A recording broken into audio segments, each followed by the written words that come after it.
Bırakmıyor anılar.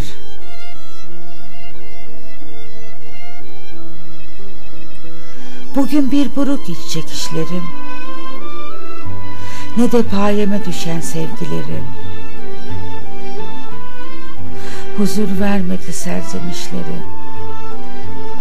Dinmiyor bu akşam, dinmiyor bu akşam gözyaşlarım. Dinmiyor bu akşam gözyaşlarım.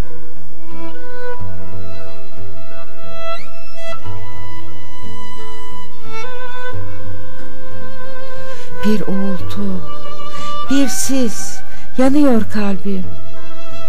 Ver yansın mı ediyor yaşadıklarım?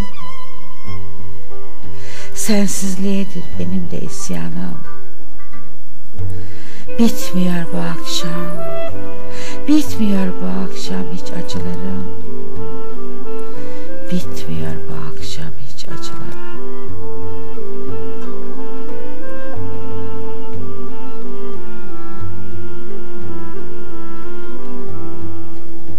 Aldanma artık sen de şu ışıltılara. Son demlerdeyiz yine baksana. Bir gün ereceğim ben de huzura.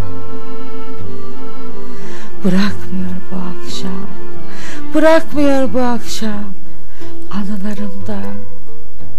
Bırakmıyor bu akşam, bırakmıyor bu akşam. Bırakmıyor bu akşam anılarımda.